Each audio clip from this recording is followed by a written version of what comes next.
Lihatlah ke langit. Apakah itu burung? Apakah itu pesawat? Bukan, itu sesuatu yang sama sekali bukan manusia hingga membuat banyak tentara Rusia menyerah kepada Ukraina. Setiap Ukraina mengirimkan ini, pasukan Putin langsung mengibarkan bendera putih karena putus asa menghindari kematian. Keji dan tanpa perasaan, inilah yang terus dilakukan Ukraina sepanjang musim dingin. Dan ini akan menjadi senjata yang bahkan lebih penting lagi pada tahun 2026. Apakah kamu sudah menebak apa yang sedang kita bicarakan di sini? Drone Ukraina ini telah memaksa tentara Rusia menyerah sepanjang musim dingin. Menteri Pertahanan Ukraina, Mikhailo Fedorov, memberikan rinciannya dalam sebuah postingan X pada 7 Maret. Musim dingin ini, lebih dari 100 penjajah menyerah berkat unit tanpa awak. Setiap tentara yang ditangkap adalah peluang memulangkan para pembela kita, kata Fedorov. Bagian kedua dari pernyataannya akan dibahas nanti. Lebih dari 100 penjajah menyerah saat menghadapi drone, hal yang seharusnya tidak terjadi, namun faktanya terjadi. Itu karena pasukan Putin tahu betapa menakutkannya drone ini. Mesin Ukraina terus terbang di atas, mengawasi dan menunggu tentara muncul di zona pembunuhan luas yang diciptakan di sekitar permukiman yang mereka pertahankan. Drone-drone ini bertanggung jawab atas 70 hingga 80% dari semua korban yang terjadi di garis depan. Jadi, para tentara Rusia tahu apa artinya jika sebuah drone mengincar mereka. Mereka hanya berjarak beberapa detik dari kematian. Satu-satunya cara untuk melarikan diri adalah dengan menyerah. Itulah yang sering kita lihat di video yang diunggah Fedorov bersama postingan X-nya untuk membuktikan ucapannya bukan omong kosong. Kita melihat tentara Rusia mengangkat tangan. Beberapa terdampar di tempat terbuka, mengetahui bahwa mereka tidak punya tempat lain untuk pergi. Yang lain bersembunyi di tempat perlindungan, hanya untuk mengetahui bahwa sebuah drone telah menemukan mereka dan siap menyerang habis-habisan. Rekaman itu disertai beberapa contoh nasib tentara yang cukup bodoh untuk tidak menyerah pada mesin terbang Ukraina yang menakutkan. Itu bukan pemandangan yang indah. Para tentara yang menyerah kemungkinan besar sudah terlalu sering melihat contoh tentang apa yang akan terjadi pada mereka. Mereka sadar tak ada gunanya mempertaruhkan nyawa melawan drone Ukraina. Tapi jika Anda terus menonton, Anda akan melihat mereka tetap mempertaruhkan segalanya saat mengibarkan bendera putih. Namun, sebelum membahasnya, kami tegaskan penyerahan diri dengan drone seperti ini tak seharusnya terjadi. Setidaknya, hal seperti ini belum pernah benar-benar terjadi di perang lain sebelumnya, karena penyerahan diri secara tradisional biasanya terjadi ketika seorang tentara atau satuan telah terpojok di sudut yang tidak bisa mereka hindari oleh kekuatan yang jauh lebih besar. Penyerahan diri jarang terjadi dalam situasi 1 lawan 1, setidaknya sebelum perang Ukraina. Tapi itulah yang kita lihat sekarang. Drone hanya perlu melayang di atas kepala, dan tentara Rusia mengangkat tangan mereka serta mengikuti perintah yang keluar dari drone agar mereka bisa ditangkap sebagai tawanan oleh Ukraina. Ini yang diinginkan Ukraina. Terkait pertukaran tawanan yang disebut Fedorov di unggahannya, akan sangat mudah bagi operator drone Ukraina untuk langsung mengincar tentara Rusia yang mereka temukan di medan perang. Mereka telah melakukannya berkali-kali sebelumnya, dan terus melakukannya hingga ribuan pasukan Putin dieliminasi setiap bulannya. Pada tanggal 5 Maret saja, Pravda melaporkan bahwa Rusia kehilangan sekitar 900 tentara dalam 24 jam sebelumnya, yang menegaskan fakta bahwa mesin-mesin logam kecil Ukraina adalah penyebab kematian terbesar di seluruh perang ini. Ingat, kami sudah mengatakan bahwa 70 hingga 80% korban disebabkan oleh drone. Ini berarti antara 630 hingga 720 korban yang dialami Rusia hanya dalam 24 jam berasal dari tangan atau sebaiknya kita katakan bom dan serangan kamikaze drone Ukraina. Meningkatnya korban Rusia bukan hal buruk bagi Ukraina. Kini Ukraina dapat memanfaatkan reputasi menakutkan drone mereka untuk meraih hal yang lebih berharga dari sekadar menambah nama Rusia di kolom obituari. Dengan menangkap tawanan, Ukraina bisa menukar mereka demi nyawa prajuritnya yang ditangkap Rusia. Saat ini, pertukaran tawanan menjadi satu-satunya aktivitas setengah damai antara Rusia dan Ukraina di medan perang. Drone yang menangkap lebih dari 100 tentara Rusia selama musim dingin saja memberi kekuatan tawar-menawar penting untuk memulangkan lebih banyak tentara Ukraina dan mungkin kembali ke medan perang. Kita bahkan baru saja menyaksikan pertukaran tawanan terjadi hanya sehari sebelum Fedorov mengungkapkan apa yang berhasil dicapai drone Ukraina selama musim dingin. Al Jazeera melaporkan bahwa Ukraina dan Rusia telah menyelesaikan pertukaran tawanan selama 2 hari yang membuat masing-masing pihak menerima 500 tentaranya yang ditangkap. Apakah ada tentara yang ditangkap drone Ukraina ikut pertukaran ini? Kita belum tahu pasti, tapi kemungkinan besar iya. Dan jika memang demikian, kita melihat ironi terbesar bahwa mesin-mesin Ukraina yang begitu menakutkan bagi setiap tentara Rusia yang menemukannya justru menjadi penyelamat tidak langsung bagi orang-orang Ukraina yang mungkin saja akan merana atau disiksa sampai mati sebagai tawanan Rusia. Kamu mungkin bertanya-tanya bagaimana ini bisa terjadi. Lagi pula, kami baru saja memberitahumu bahwa cara tradisional bagi tentara untuk menyerah sama sekali tidak ada hubungannya dengan drone. Tidak mungkin ada hubungannya. Drone, meski sudah ada sebelum perang, baru efektif sebagai alat serbaguna saat Ukraina mempertahankan wilayahnya dari agresi Putin. Dan melalui peningkatan pertahanan dengan inovasi dan desain drone baru, Ukraina mampu mengembangkan kemampuan untuk menangkap tawanan tanpa salah satu tentaranya harus hadir pada saat penangkapan. Ada beberapa contoh bagaimana hal ini bisa dilakukan. Kecerdasan buatan atau AI berperan dalam beberapa kasus. Pada 27 Januari, media United 24 melaporkan bahwa salah satu robot darat bertenaga AI milik Ukraina berhasil menangkap 3 tentara dalam sebuah operasi tempur. Robot yang dimaksud adalah droid TWW 7,62 yang dibuat oleh DevDroid dan dioperasikan dari jarak jauh oleh seorang tentara Ukraina yang merupakan bagian dari brigade serbu terpisah ketiga negara itu. Misi itu diselesaikan dari jarak jauh tanpa risiko bagi pejuang kami. Dana pertukaran meningkat. Inilah gambaran perang modern. Robot di garis depan manusia aman, kata brigade saat mengumumkan penangkapan. Droid TW 7,62 adalah kendaraan darat tak berawak berbasis platform Numo yang dioperasikan dari jarak jauh. Itu insentif besar bagi tentara Rusia untuk langsung menyerah. Bayangkan saja sebuah bongkahan logam besar yang tidak bisa dihentikan dengan tembakan senjata ringan, mendekat ke arahmu dengan senapan mesin yang bisa mencabik-cabikmu dalam hitungan detik. Dan kamu bisa menebak kenapa tangan akan langsung terangkat menyerah. Disinilah AI berperan karena digunakan oleh drone untuk meningkatkan akurasi dan efisiensi tembakan dari senjata yang terpasang. 3 tentara Rusia itu mungkin menyerah setelah melihat drone darat Ukraina menghancurkan rekan mereka dengan akurasi tinggi dan memutuskan tidak ikut bertempur. Bagaimanapun juga, tampaknya drone tersebut digunakan untuk memandu para tentara yang menyerah menuju posisi Ukraina, di mana mereka secara resmi ditangkap. Dan itulah inti dari bagaimana semua ini bekerja. Sebuah drone tidak bisa memasang borgol atau menangkap tentara secara langsung. Namun, yang bisa dilakukan drone adalah memberikan ancaman besar sehingga seorang tentara yakin untuk menyerah. Kemudian, setelah tentara tersebut melucuti senjatanya sendiri di bawah ancaman drone yang mengawasinya secara langsung, mereka dipandu ke tempat yang diinginkan Ukraina, sehingga mereka pun ditangkap. Hal itu tampaknya terjadi dalam insiden yang dilaporkan media United 24 pada 17 Februari.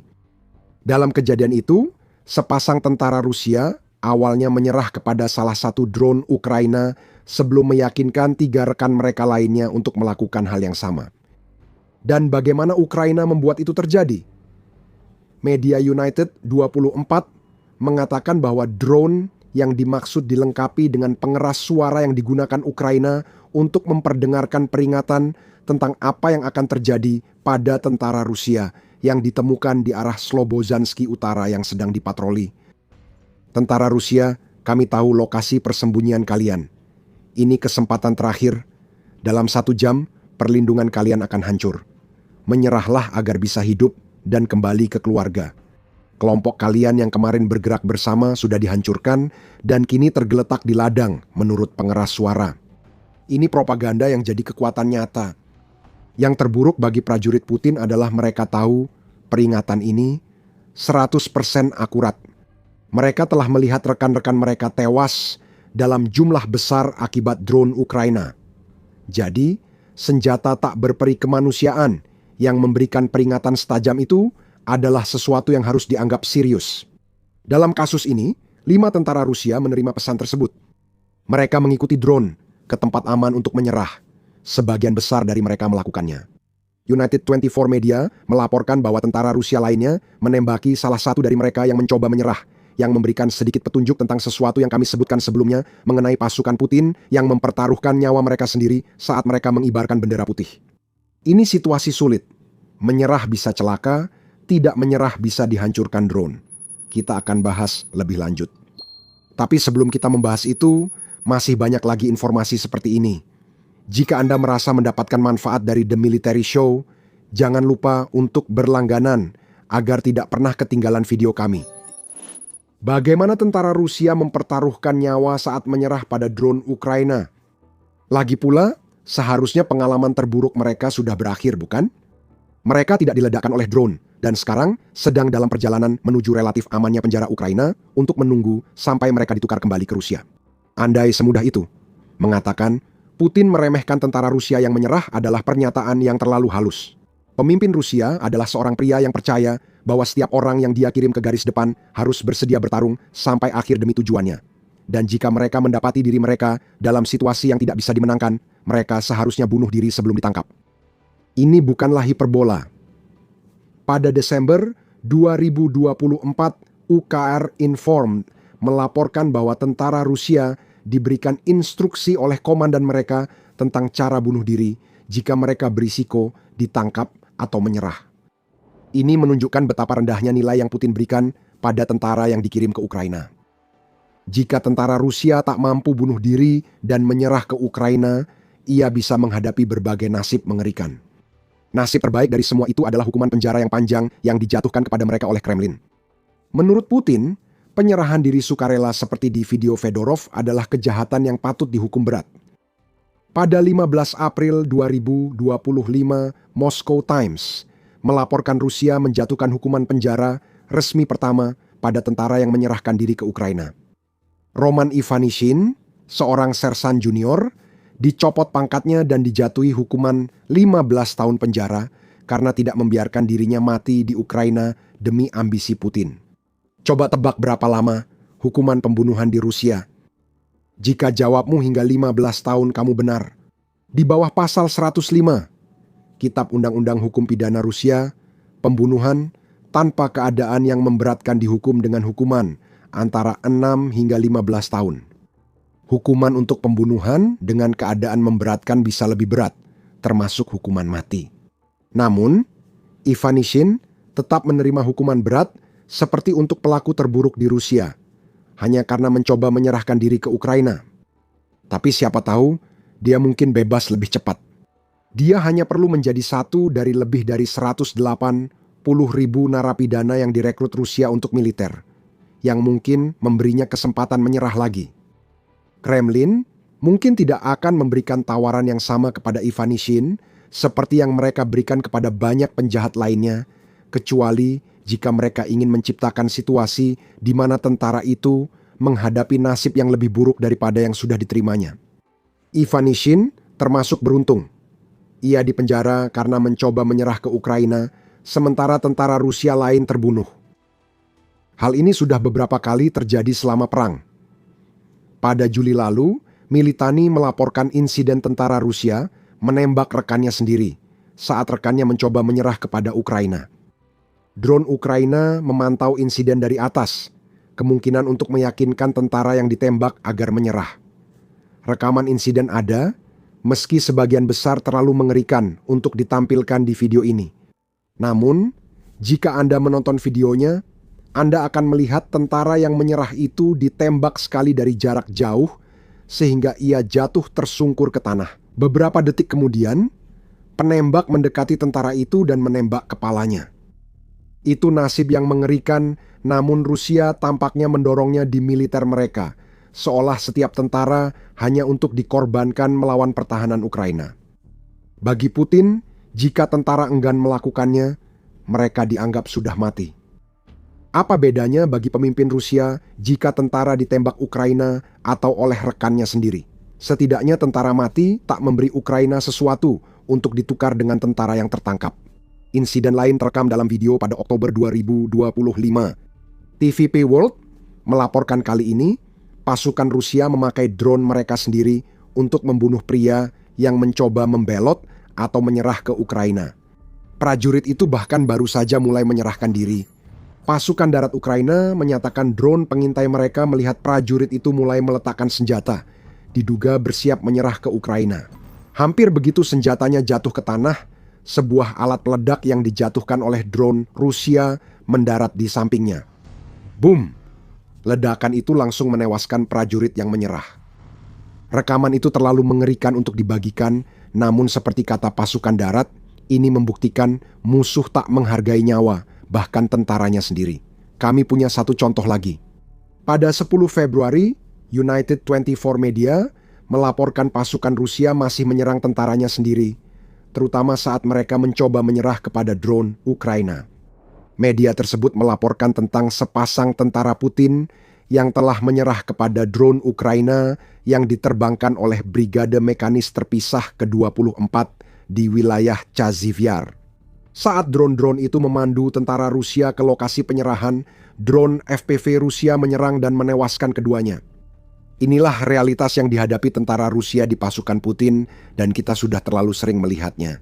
Yang terlihat, kondisi yang dipaksakan Putin pada tentaranya sangat mengerikan hingga mereka tetap rela mempertaruhkan segalanya saat drone Ukraina memberi kesempatan. Alat-alat ini yang menyebabkan banyak kematian bagi pasukan Putin tetap dianggap sebagai penyelamat, baik dari drone Ukraina maupun rekan tentara yang menyerah. Meski berisiko, tentara Rusia tetap mengangkat tangan dan mengikuti drone Ukraina. Fedorov menyatakan hal ini terjadi lebih dari 100 kali selama musim dingin lalu, dan secara total, tentara Rusia menyerah dalam jumlah rekor meski terancam penjara atau kematian oleh rekan mereka sendiri. Pada tanggal 31 Desember, media United 24 melaporkan bahwa lebih dari 10.000 tentara Rusia telah ditawan oleh Ukraina sejak Putin melancarkan invasinya. Jumlah ini kemungkinan naik setelah musim dingin. Meski tampak kecil, perlu diingat Rusia diperkirakan memiliki sekitar 700.000 tentara di Ukraina. Ingatlah apa yang baru saja kami sampaikan. Sebanyak 10.000 tentara ini nantinya akan dipulangkan ke Rusia. Mereka tahu bahwa penjara mungkin menanti. Begitu juga kemungkinan dikirim kembali ke garis depan, di mana mereka mungkin akan ditembak oleh komandan mereka jika mencoba menyerah lagi. Bahkan, mereka mungkin langsung ditembak begitu tiba sebagai bentuk hukuman yang ditunda atas apa yang telah mereka lakukan. Banyak yang menganggap drone Ukraina sebagai solusi aman dari perang yang dipaksakan Putin. Ini jauh lebih aman daripada tetap bersama komandan yang tidak cakap yang mengarahkan senapan ke kepala mereka jika para tentara berani mengucapkan satu kata saja yang mempertanyakan perintah mereka. Ukraina menemukan cara mendorong tentara Rusia menyerah tanpa kontak langsung, menjaga keselamatan pasukan sendiri, dan memberi jalan bagi tentara Rusia menyerah, menggunakan drone yang sama yang digunakan untuk menyerang pasukan Putin. Dan dalam semacam keuntungan aneh yang ironis bagi Ukraina, setiap tentara Rusia yang gagal menyerah karena dibunuh oleh pasukan mereka sendiri tetap saja menjadi kemenangan bagi Ukraina. Itu artinya, satu tentara lagi keluar dari medan perang. Untuk drone, mereka langsung ke target berikutnya. Tidak mengherankan jika begitu banyak tentara Rusia sekarang lebih memilih mengambil risiko dengan drone Ukraina daripada tetap berada di medan perang. Datanya sudah keluar, Rusia alami kerugian pasukan terbesar dalam sejarah modern. Untuk mengetahui alasan banyak tentara menyerah demi menghindari statistik memalukan Putin, tonton video kami tentang buruknya kinerja militer Rusia. Jika Anda suka video ini, jangan lupa berlangganan The Military Show untuk info terbaru perang Ukraina. Terima kasih sudah menonton.